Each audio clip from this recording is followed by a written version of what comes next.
ஏதோ இன்னைக்கு அப்படி இப்படின்னு இருந்துட்டோம். இதுக்கு போய் இந்த பேச்சு பேசுற நீ? ஆமா, நீ ஏன் தனியா இருந்து கஷ்டப்பட்டுட்டு இருக்க? பவானி கிட்டயும் விஜய் கிட்டயும் வேலை வாங்க வேண்டியதானே? யாரு பவானியா? அங்க பாரு, 3வது எலிசபெத் மாதிரி கவுந்தடிச்சு தூங்கிட்டு இருக்கு. இத பாரு, நர்ஸ் விஜய். இவ மட்டும் டாக்டருக்கு படிச்சிருந்தா அவ்வளவுதான், ஆபரேஷன் பண்றேன்னு சொல்லிட்டு அங்கேயே தூங்கி இருப்பா. பேஷண்ட் கதி அதோ கதிதான். ஏ விஜய், என்னடா இது சண்டைக்கு போற மாதிரி கத்தி தூக்கி வச்சிட்டு உட்கார்ந்திருக்க? என்னாச்சு? ஒண்ணு ஆகல, உன் வண்ண கடவை தான் கழிச்சிட்டோம். நான் ரெடி. இப்ப எனக்கு வேலை பார்க்கணும். என்ன விஜய், இவ்ளோ வேலை இருக்க, நீ பாட்டுக்கு தூங்கிட்டு இருந்தா எப்படி? சாரிக்கா, இதோ பண்றேன். ஏ சரோ, நீயும் நானும் எவ்வளவு வேலை பார்த்திருக்கோம். இந்த லீலா பொண்ணு பரவாயில்ல, முறுக்கு சைடு எல்லாம் பண்ண கத்துக்கிட்டா. இந்த விஜய் பொண்ணு என்னடானா காய்கறி நறுக்கவே இவ்வளவு நடுங்குறாளே, இவ்வளவு நம்பி எவன் கட்டிப்பா? நீங்க ஒண்ணு என்னை பத்தி கவலைப்பட தேவையில்ல. என்ன உள்ளங்கையில வச்சு தாங்குற அளவுக்கு நல்லனா ஒருத்த வரதான் போறான். ஓஹோ, அதுக்கெல்லாம் ஆள் இருக்கா? இவள தாங்குற அளவுக்கு நம்ம ஊர்ல யாருக்கு உள்ளங்க எவ்வளவு பெருசா இருக்கு? ஏய் போதும் போதும், ரொம்ப அழட்டிக்காத.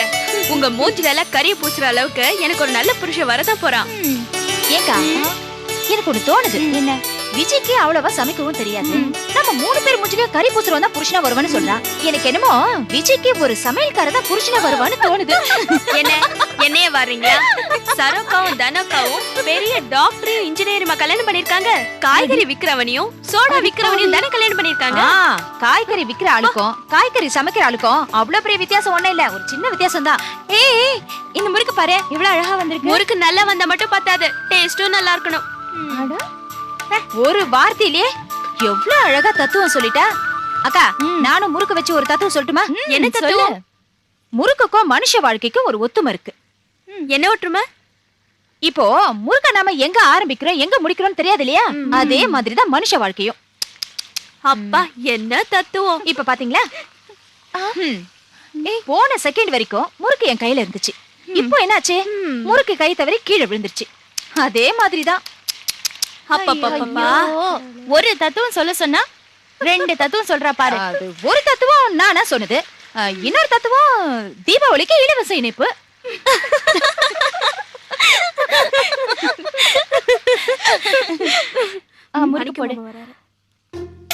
ஏய், இத பாருங்கடி, இது என் வீடுங்கிறதுனால தான் நான் வந்து வேலை பாக்குறேன். வேற யாரும் வந்துட்டாங்கிறதுக்காக இல்ல.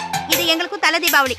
ஹலோ, தலை தீபாவளி நல்லா போகணுங்கிறதுக்காக தான் நாங்களும் சும்மா இருக்கோம். நாங்களும் வாயை திறந்தனா பாரு என்ன ஆகும்னு.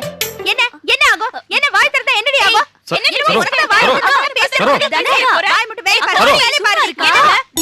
என்னக்கா ரொம்ப பண்றாவ வந்தாலும் காட்ட. ஆமா, உங்க கோவத்துல இங்க காட்ட தேவையில்லை. அவளுக்கு மட்டும் கோவம் வருமாக்கும், எங்களுக்கு எல்லாம் வராதாக்கும். நீ சும்மா இருக்கியா? உன் வாய் புடி. சரோ, என்னங்க? நீ கொஞ்சம் பேசாம இருந்துரு.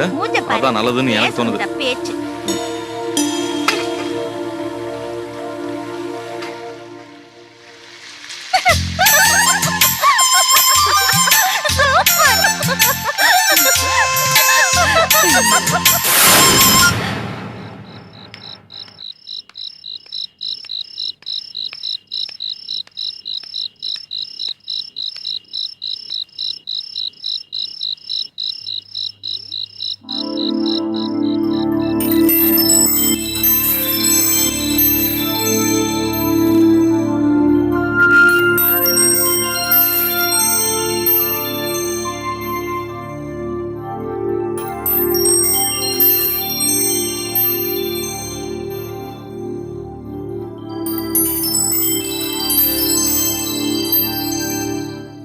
அண்ணி